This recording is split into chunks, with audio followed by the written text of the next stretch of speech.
I used to run a local newsletter when I was 11, 12 years old. And 2007, I had 2 crores left out of the money that was 6 plus 6, so out of 12 crores. Yeah. I had 2 crores left. And then by 2014, we had maybe 250 crores in our bank. Were you a backbencher? I was no bencher because I probably attended 8-10 lectures over 5 years. I used to be very active in the computer center in Sydney. But you were doing something about it. I think there were many turbulent moments, very difficult moments, very emotional moments. I think in those years I probably never slept beyond 4 a.m. in the morning.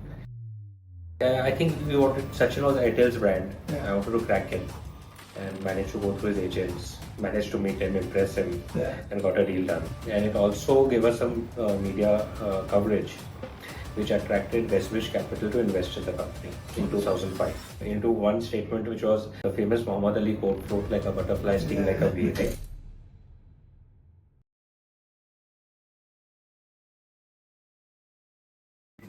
Okay, so this is going to be one of the biggest episodes for the Great Indian Gaming Podcast because we have someone who I truly admire, someone who has always been like an elder brother, giving a lot of guidance throughout my business journey. A guy who actually built like a gaming empire, the first gaming company to go public from India. Mr. Nitish Mittersain, founder CEO of Nazara Technologies. Welcome to the Gaming Podcast. Thank you very much. Excited to be here. Yeah. So, firstly, thanks a lot for giving me time. This is the first time we are actually shooting an episode outside of the studio. Thank you. So we'll make most of this limited time that we have. We've seen a lot of you on news channels talking about Indian gaming industry. The growth of Nazara specifically, but I actually wanted to step more into the mind of young Nitish and how it all started for you. How did you actually fall in love with games? Sure. So, I came from a textile family background. I was born here in Bombay. And my dad, for some reason, bought me a gaming console, Atari maybe, when I was like 5 years old. Okay. He used to travel abroad to London and all for, his business. And he must have picked it up from somewhere. Yeah. And I got completely hooked to the Atari, playing the games. Yeah. And I think he saw that passion in me. And then he bought me a ZX Spectrum. I don't know how many of your viewers will know about the ZX Spectrum. Yeah, I think the current generation might not be that much of it. And I think I was 6 that time. Yeah, this was the early 90s, you think? Yeah, actually mid 80s. I'm giving away my age. I'm talking of 85, 86. Yeah. Right. And I was hooked to the ZX Spectrum. I started tinkering around with it. Yeah. You used to actually save all your programs on a normal cassette on that. And that's how I started coding games. Okay. So by the time I was 7, I was coding games on basic language. And then I think I just went down that path, Yeah. There was no screen time issue. My parents were not worried about screen time. Yeah. So I would go to school or I would be in front of the TV, right? Or the ZX Spectrum would connect to the TV. Yeah. And I think that's what really inspired my early passion in computers, in technology, in gaming, of course, right? And then as I was slowly growing up, one thing led to the other. When I was just out of school, I think out of 10th standard, I set up my own bulletin board service. Okay. Again, BBS, I don't know how many people today know, but bulletin board services were like these mini private internets. This I'm talking about the early 90s, before the internet really came to India in 94. Yeah. So in my bedroom, I had like 10 computers, 24 MTNL lines, 24 modems, Crazy. All dialed in, right? Yeah, that was a crazy time when you have to actually dial that and wait for the signal to come back. Exactly. It used to make that sound, that the modem exchange, handshake, as they call it. And you can imagine 24 modems doing that. People dialing in. But the entrepreneurship thing started way early. Yeah, I was always entrepreneurial in nature, I would say. Okay. So I used to run a local newsletter when I was 11, 12 years old. Yeah. And I had subscribers for that. Yeah. कुछ ना कुछ करते रहते थे. But is it coming from your parents, like from the father? Your father was also into. Like I said, we were in a textile business. We had a cotton mill. Yeah. In Sangli, which is like southern Maharashtra. Yeah. I think if I go back, I think my grandfather was really instrumental in this. Right. Because as a kid, I remembered as a 3-year-old kid and 4-year-old kid, he used to make me do shoe polish for 2 rupees. Okay. He used to every Sunday make me clean up his work desk for 10 rupees. Okay. So I think trying to instill that value for money. Understood. And that equation of working hard and earning money, Got it. I think was kind of instilled at a very young age. Yeah. That has actually took you, I mean, that has impacted your journey for sure. Yeah. In the early age. Okay. But that is how you actually started getting into playing games and all. How did you actually land up with a business idea around Nazara? It was the mid to late 90s. Okay. When there was this whole .com boom emerging, right? Yeah. And I was also in college, Sydney College at that point of time. Mm-hmm. I didn't attend much in the college at all. Absolutely. Were you a backbencher? I was no bencher because I probably attended 8-10 lectures over 5 years. Okay. Hopefully now they can't take back my degree. It's a bit too late for that. Yeah. But I used to be very active in the computer center in Sydney. So I used to spend all my time. I used to be in college, but at the computer center and not. But you were doing something productive. So call it productive or not, but post work hours, we used to do a lot of gaming over there. Understood.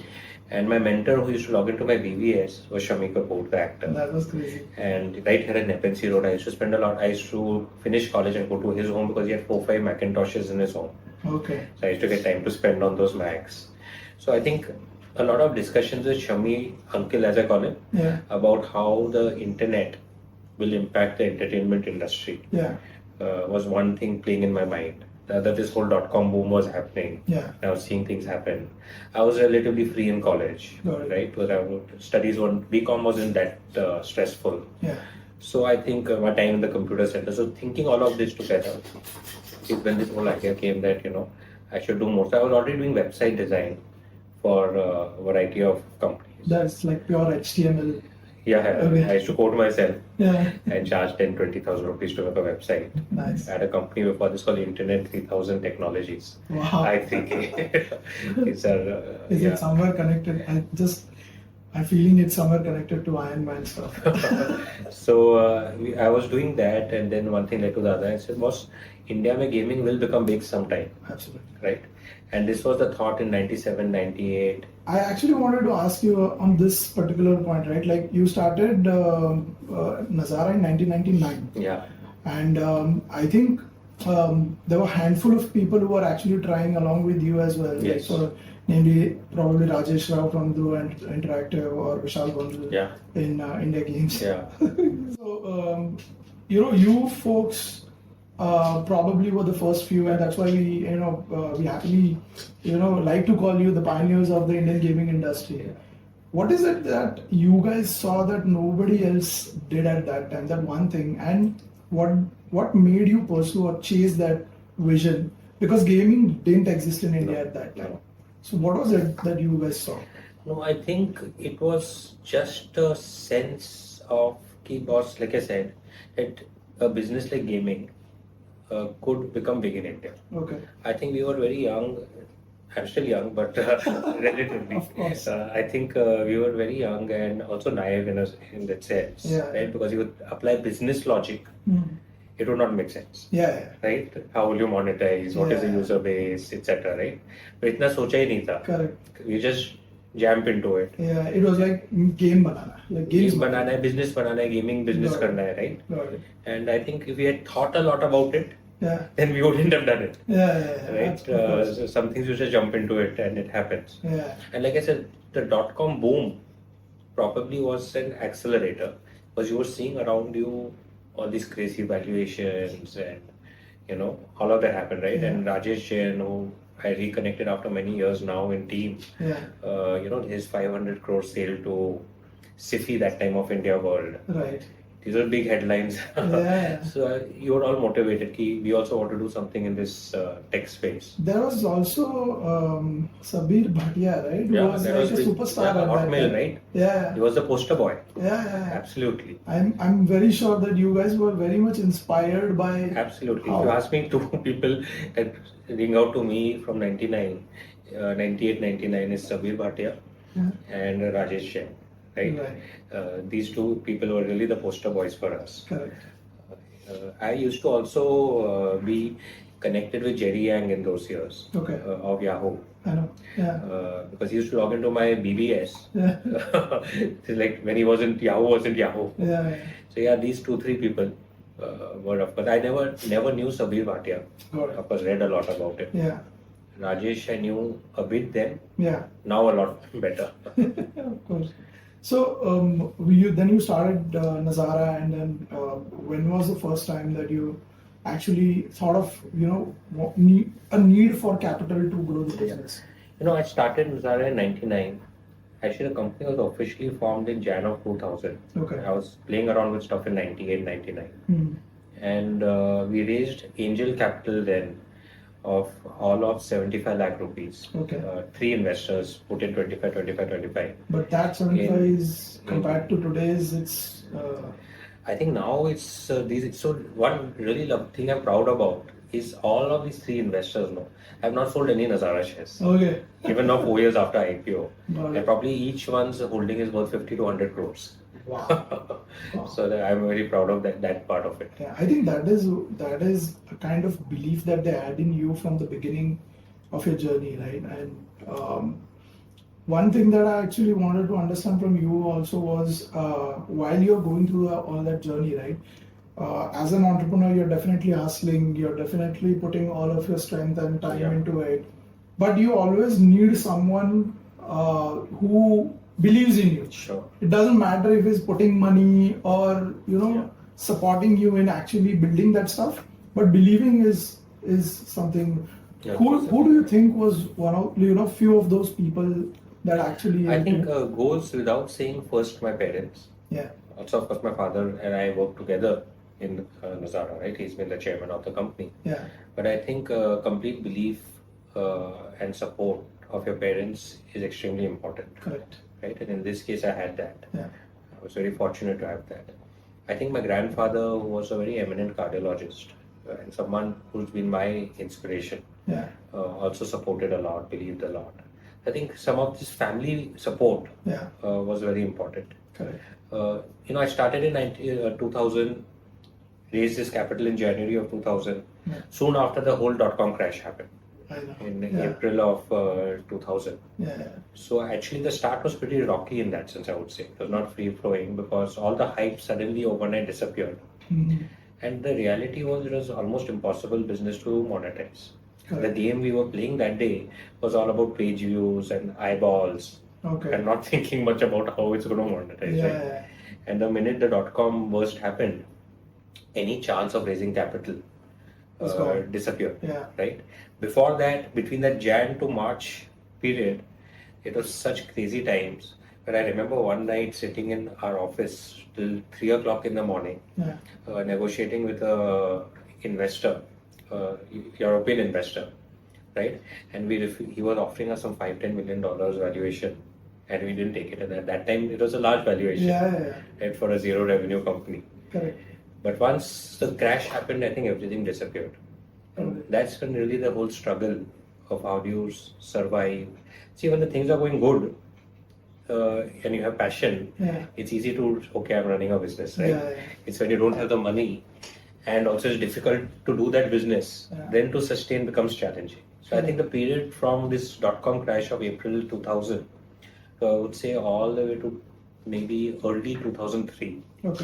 So I think from that dot-com burst in April 2000 to 2003 early was really when we struggled a lot to survive. Right? I would say we were baptized by fire at our birth in that sense. And I think most of our learnings and how our DNA shaped up has come in those early years when cash was very difficult to come by, monetization was impossible. You had a lot of debt. I had taken on debt maybe 2-3 crores in those years, which is equivalent to maybe 30-40 crores today. Yeah. And how to struggle from it. It wasn't easy, to be honest. Yeah. Right? Yeah. There was a lot of sleepless nights, a lot of things we did, including selling computers to keep paying our salaries. Wow. So I think we did that. But by 2003, we had kind of figured out some ways to monetize. Actually, not in gaming, it was more in enterprise messaging. Okay. What we used to call bulk SMS in those days. Yeah. I think at that time that the Indian Idol stuff and also. Yeah. So I don't even remember how I stumbled upon that business. Okay. Now I don't remember that. But I think that allowed us to make enough money in a couple of years or a year, 2 years to get, at least pay back all the debts that were owed. Understood. And then I said, boss, original dream was to do gaming, right? Not messaging and stuff like that. Yeah. So we again started doing games. We started, by then your Nokia Series 60 and all had come. Yeah, the Symbian phones. Yeah, so we started making games on Java. Yeah. J2ME was a new thing. And we were making games on that. Cricket games is what we started with. Got it. That is, I'm talking about 2004, 2005. Got it. But this, the dot-com buzz that you're talking about, right? I've heard a lot about it, and I don't really, remember that because I was in diploma. I was doing my college and that. Do you actually remember what really happened? Because when you say January to March was a good time, and then suddenly in April this happened, there was no signs of it, or it just one sudden. No, it was all linked to public markets, right? Okay. So I think the Nasdaq, etc., completely fell off a cliff.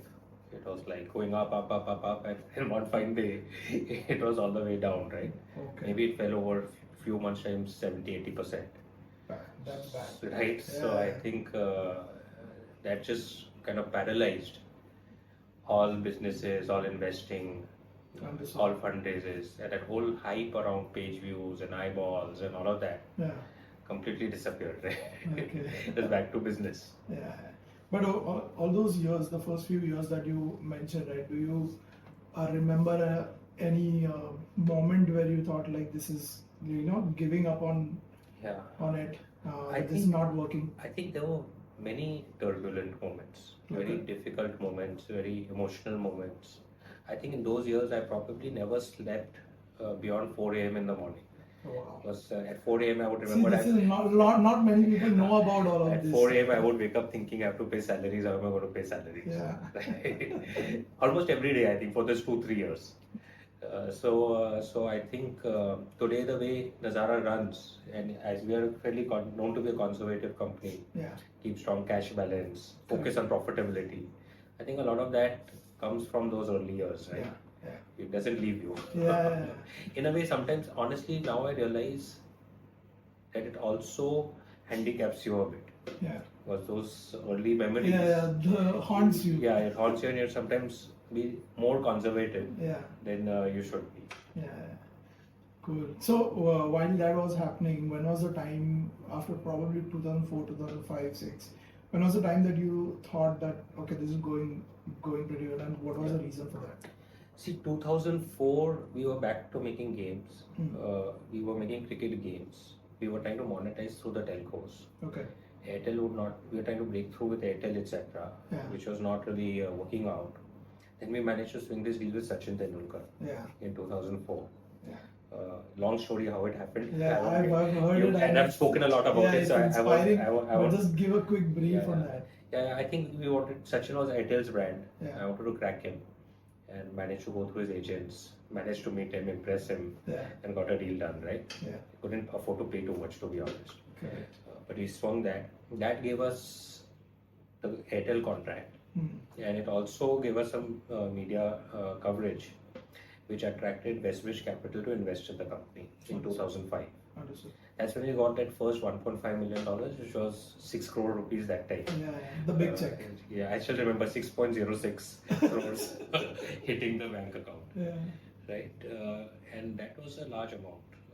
And of course, gave a big breather in terms of what we can do. But the reality is, from that time till 2007, we tried a lot of stuff. Monetization was still not happening. Yeah. And that 6 crores was also going down. Luckily in 2007, just before the 2008 crash, financial crash, Westbridge put in another $1.5 million. Okay, during that period itself? In 2007. Wow. This was led by, so of course Westbridge was led by Sandeep Singhal, who's a great friend, or even today with me. Yeah. But then 2007 was led by Mohit Bhatnagar, who's been now the Sequoia MD for many years. Okay. He used to be Westbridge that time. Understood. So that gave us another breather before we really started monetizing. So by 2007, we were more and more into the telco ecosystem, right?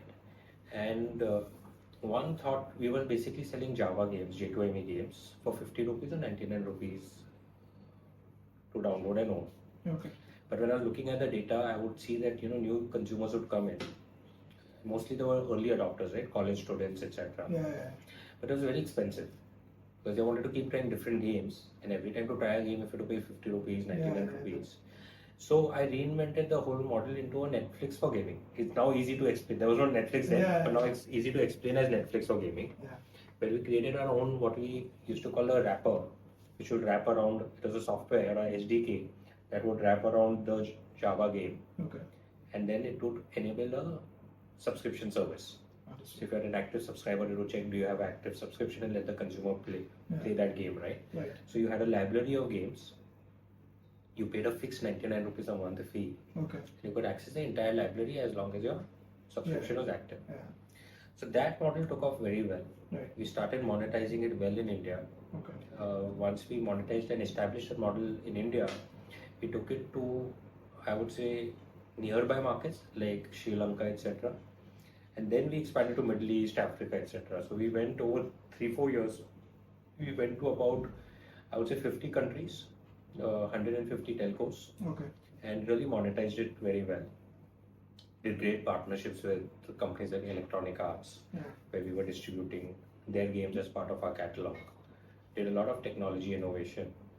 And we ran that business extremely efficiently, I would say, lean and mean. So all those early lessons were packaged into one statement, which was the famous Muhammad Ali quote, float like a butterfly, sting like a bee. Right? Our whole concept of working was that. So that business was running at 40% PAT, I would say. Got it. 50% EBITDA kind of margin. And 2007, I had 2 crores left out of the money that was 6 plus 6, so out of 12 crores. I had 2 crores left. And then by 2014, we had maybe 250 crores in our bank. Wow, that's a crazy growth. Yeah, right. So I think 6-7 साल हमने और कुछ नहीं करा, उसी पे focus करके monetize करा, right? बहुत efficiently run करा. I think that was a good interesting time. So when a lot of people say Nazara only does acquisitions, doesn't know how to do organic business, nobody knows. They don't have the context of how we got to where we are. Got it. No, but that's like the rest is history. I mean, things rolled out great. Tell me a couple of learnings that you got when you were going through this IPO for the company, because it would have been crazy being the first gaming company trying to attempt something like this, and years of planning also. So quick learnings on what you we thought of the first time we thought of going public was 2017. Okay. And we attempted an IPO in 2018, which did not go through. Okay. Right, for multiple reasons. By the time we got ready, it took us a year to get ready. By the time we got ready, the markets had kind of deteriorated. Also, our telco business was declining, and the acquisitions that we had done were still to grow. Got it. Right. So even from those business perspectives, we could not really convince investors. But it was a great learning experience. That 1 year attempt to IPO was again a great learning experience. I think for us, the learning one was that you can't time the markets, so you can make your best effort, and everything has to come together for it to really happen. Right. In 2020, when COVID hit, in mid of 2020, I would say around September, October, is when we felt कि was अभी वापस attempt करते हैं IPO. Okay. Many of our business was also doing well. Our Kidopia business was doing well. Accelerated by COVID in a way, right? So mid of 2020, when everything was under lockdown, we sat and thought of taking the company public. Okay. And I would say then it was a big sprint from that October to March of 21 when we listed the company. Also, it's all about timing. Yeah, in 2018 we could not get 1x subscription. Yeah. And in 21 we got 175 times subscription. Crazy. Yeah. So. Crazy. So all said and done, like right now Nazara is doing fabulous. Can you just sum up what exactly are you guys doing, and what's the valuation that you've taken right now the company to? Yeah. See, we're about $1 billion market cap. Okay. Today, right? 8,000 crores, give or take. Yeah. Markets are up and down. Yeah. I think Nazara has a potential to be a $10 billion company. Yeah. Right? In the next 4-5 years. Absolutely. There's no forward guidance. Yeah. Just as a disclaimer. Yeah. I think it has the potential. Yeah. And we built a platform. We built a diversified platform. The one thing that I was always wanting to do is not keep all my eggs in one basket. Correct. Because our business, gaming business, it gets disrupted in many ways. Technology disruption is there. Consumer preferences are changing. Yeah. Regulatory disturbances are there. Right. So I wanted a business that, despite a variety of moving parts, yeah. the overall business should be stable. It should be profitable. Yeah. It should be self-reliant. Right? If we want to raise capital, we'll raise capital because we want to grow. Correct. But we should not have to raise capital to survive. Understood. Right? So I think over the last 5-6 years, we built that model very well. Right? We diversified today by geography, by product, by business model, etc. Yeah. So I think we built this platform on which a lot more can be done. Secondly, our M&A strategy has also evolved over the years in a fairly decentralized manner, which works well for us. I do know that there are people who have an alternate view also, but we are very confident that this is a strategy that works well for us. Rather than playing the 0 to 1 game, we play the 1 to 10 game. And working with fantastic founders, fantastic managements, right, who are experts in their own domain. Correct. As well as very passionate about their own domain. So I think we know one thing for sure, that if we believe that was within the 4 walls of our office in Aravind Point, we will do all the innovation, we will have all the passion. That's not going to happen. Correct. Right? So I think we realized that early on and adapted to that. And now that model has kind of baked and is now expanding globally. So we've done successful acquisitions in the US, we've done successful acquisitions in the UK, and we are going to expand that quite rapidly. And what delights me is, for the first time, you have European companies and American companies looking forward to being acquired by an Indian company rather than the other way around. So I think we've managed to achieve till then. But I think the next 3 years, 5 years is really all the work that we've done in the last 10-15 years. Is the next 3 to 5 years where we can actually either hit the ball out of the stadium, or then it's our loss if we don't do that. Correct. No, I think if you want to, I mean, you probably have a lot more experience than what I have, but I always believe that delegation can scale you much faster. A lot of companies actually lost that opportunity, something like a Just Dial, which could have been, a Zomato and everything together. But they didn't actually delegate that. And what you guys are doing with creating like a proper umbrella of different domains, I think it's a crazy strategy, at least according to me. But your M&A is, that you guys are doing very aggressively, and very quite bold moves that you guys are doing. What is the process behind identifying the biggest bets? See, we have one is what is the space we want to operate in. Okay. We keep reviewing every year. Do we want to do mobile gaming? Do we want to enter, let's say, a PC console space? Or do we want to do VR? Or do we want to do Web3? Right? Because there's so many different opportunities in the landscape. Especially now when you're looking at it from a global perspective. So I think we're always having a strategy that for this year, let's say, what's the focus area where we would like to invest. And once we do that, we have our own M&A framework. We're usually looking for companies with a viable scale, some good metrics on the product or the underlying engine that they are building, which can be expanded. We prefer to buy companies that are profitable or cash flow generating. So I think we obviously have our own framework on valuation, structure, etc. So I think we, as long as a company fits into that scorecard, or into that filters, then we look at it a lot more actively. We have a very large deal pipeline. Especially in the last 2, 3, 4 years, we've gone out a lot, kind of try to build the Nazara brand globally, work with a lot of partners. That's getting us a lot of I would say deal flow, but we are quite selective in what we are doing. And the biggest thing in our model is to be able to get the right connect with the founders, with the management team. Because the DNA has to match. Because we have a decentralized model. Yeah. So we're actually betting a lot on the team, right? Yeah. We're not running every business ourselves. Yeah. We of course roll up our sleeves and support each business how we can. Cool. A lot about the company and your journey. I actually want to understand. You said it's like a $1 billion company. How does a typical day for you look like? Look, morning duty of my kids is mine. So my wife has outsourced that to me. So 6 a.m. sharp I have to wake up. Okay. Sometimes earlier, but 6 a.m. is my alarm. Yeah. So as long as they are dispatched to school on time. After that, I actually do 1 hour of work in the morning. Okay. So I catch up a lot of my emails, WhatsApps, calls in the morning. So that my mind is a bit free. Everything that I've thought in my sleep is dispatched out in the morning.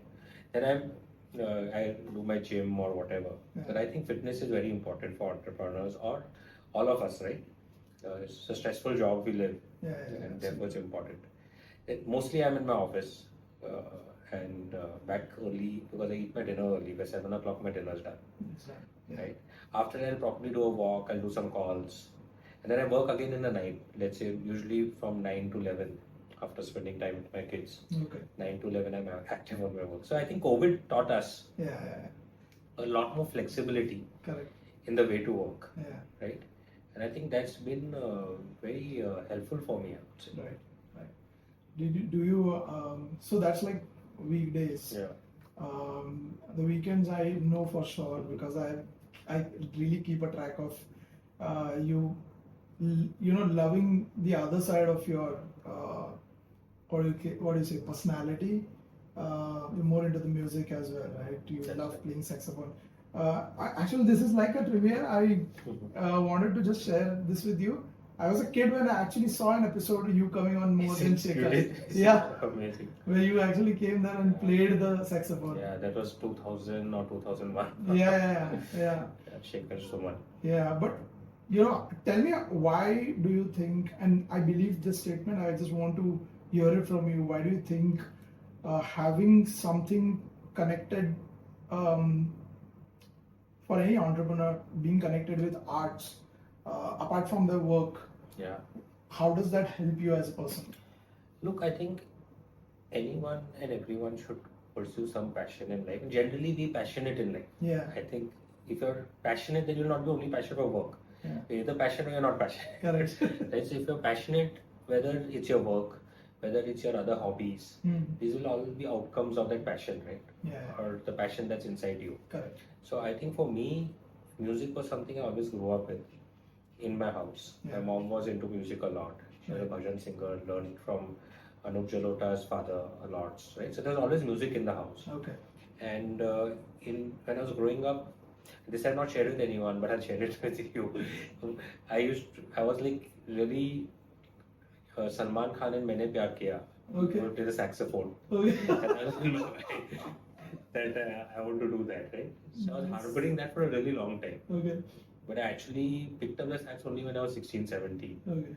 So it's a bit late, but still it's been a very good, I think, de-stressor for me. I'm not like a professional player or anything, but on weekends in this very room, I don't think you're not, when you say that you're not professional, I don't think, because the way you play it, every weekend I think I see one video you playing about it and it's very soothing. Like I can't stop actually commenting on that because I come from that background as well, where I was very much involved into theatre. So I've done like 10 years of my life. I did theatre, acting, directing regional plays while I was actually running Underdogs as well. But something actually hit me very hard at early age. A personality called Puladesh Pandey, who's a literature, Marathi literature specialist, right? So once he said कि आप जो qualification लेके whatever you're doing, to run your family or your house, work karo at one end, but just be connected with some form of art while you are doing that, be it music, dance, acting, anything. Because the reason is, and this is a beautiful reason that he gave actually, कि ये जो job है आपको जीने में help करेगा, but art आपको क्यों जीना है वो बताएगा. So that was like crazy statement, but it actually stuck to me for a long time. No, for me, my music is, I would say, meditation. Exactly. Right? It's completely de-stressor on the weekends. Yeah. I don't know how it is for my audience. Yeah. But do you also believe in manifestation? Do you thought while you like Nitish Mittersain back in 2000, did he actually see a public company happening? No, to be honest, no. Okay. So it's not that when I was starting the company, I was going through the struggles of the early years. Yeah. Itna vision nahi tha, to be honest, Yeah. right? But I think for me, I would say passion, positivity, and perseverance. Yeah. Right? I think these are my three mantras, what I call the three P's. Yeah. Right? And I think as long as you're focused around these three things, eventually something or the other will work out. Right. So, quickly before wrapping up, just a couple of more questions. As a legacy, what do you want to be remembered for? I think having built a truly globally respected gaming company out of India, when at a time when nothing existed, right? Correct. I think it's a legacy I would want to continue to chase. I think there's a lot more work we need to do to actually achieve that, and I think that's why we're very focused on what we're trying to do. Got it. Any thoughts on the AAA games from India? What do you believe? How would India shape in that sector in the coming years? Look, I think will India have AAA games eventually? Definitely. Yeah. Right. I have no doubt about it, and I think with AI, etc., our ability to bridge the digital divide sooner maybe actually happen, right? Yeah. So I have no doubt about it. Correct. I think we've not seen that level of success yet. Yeah. But hopefully studios like yourselves will help achieve that soon. Sure. For the people, for the entrepreneurs, the young entrepreneurs who are actually raising money right now, any advice that you want to, any tips? Yeah, I think very simple ones. One is, focus on real metrics versus vanity metrics. Okay. Because core product, right? So, for example, in gaming, focus on your game retention and such metrics versus downloads at an early stage. Yeah. And when you go to an investor also, try and show him that you're talking about real metrics rather than saying my game has 10,000 downloads. Mm-hmm. Right? That doesn't mean anything. Correct. So I think that focus is important. Yeah. Second, try and keep your costs as lean and mean at any point of time, whether you're having 1,000 crores in your bank or you're trying to raise your first round of funding. Right. I think a strong grip on your costs is important. I think generally a strong grip on all numbers. Like even today, Nazara runs maybe 20 different businesses. But every morning in the morning, I was telling you 1 hour in the morning when I do. The first thing I do is look at every company's every numbers in the morning, right? So having the grip on numbers, I think is very important. Great. So founders or the entrepreneurs today, people like us who are trying to build a business in gaming, hustling a lot, and everybody, and not just speaking about gaming, but everybody who is trying to skip 2 generations, trying to build wealth, trying to build money for their own, right? Wanted to understand just one thing, because now you've been on the other side of the table, being there. Do you think, because all of us are chasing that wealth, right? Do you think money is everything? I don't think money is everything, but I also don't think that money is nothing, right? Mm-hmm. So I think money is very important for one's own family, right? It provides you a lot of freedom. It provides you the ability to do many things which you otherwise cannot or you struggle with. It's definitely a force multiplier, and there's no two things about that. but also if you make money the everything, also you may not land up getting it. So I think at any point in life you need to have that right balance. And like I said, your fitness is very important. Your mental fitness is very important. So as an entrepreneur, you do yourself a good service and your company a good service. If you focus on building yourself into a 360-degree well-rounded person, versus just over-stressing yourself in nothing. I know it's easy to say today for me, but also the other point is right. Success is also a continuum. Like the reality today, honestly, if you were to see what I feel, I don't feel like I'm successful at all. Right? Even now I'm waking up every morning with more paranoia than anything. And I also find that over a period of time, that success doesn't last for long. Like it's like Nazara IPO happened, right? There was a lot of hype around it. Also because of Mr. Rakesh Uchun being attached to it. But honestly, the next day of the IPO, I didn't feel anything. I was like, अभी क्या करना है? Back to quarter se quarter, as they say. So I think it's also a continuum. We're all chasing our own dreams, and I think it's an endless chase. So it's like a pot of gold at the end of the rainbow. You'll keep chasing it. It may never be there. One after the other, there's the next dream. So finally, what's next for Nazara? I think, like I said, we do believe that we're in a very good position now to really create a truly globally respected gaming company, right, out of India.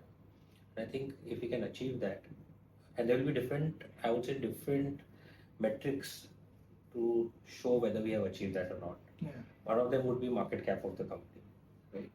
So I think how do we take Nazara from $1 billion to $10 billion is obviously one aspiration. Correct. We have our revenue targets, we have our profitability targets, but also how do you build a respected company, right? A company that's looked as being a very fair company, an ethical company, right? Because you can also get very large by doing wrong things, which we don't like to do. I think we like to be very ethical. Correct. So that's one actually great quality that I've always seen in you, and I'm quite surprised in the beginning. Now I actually know you very, better. But it was like, this guy is so humble. He's like spending time, because I remember I came here in 2014 when we were doing nothing, and still you gave enough time to sit and understand and speak to us and guide us on stuff. That humility, probably everything that you spoke in this podcast comes from that humility comes from that journey that you've gone through with the parents supporting you, and that going through that struggle and everything. So amazing podcast, amazing conversation. Thanks a lot for your time, Nitish. My pleasure. It was great. Thank you. Thank you. If you reached to this part in the episode, I'm very sure you've liked the conversation that we had. If you like the video, please leave a like and start a conversation in the comment section below. We've also added the links to our guest in the description, so please do check out. Also, if you're finding this video or the channel for the first time, do consider subscribing to the channel, because that will help us bring in more amazing guests on this podcast series. That's it for this episode. Thank you for watching the video.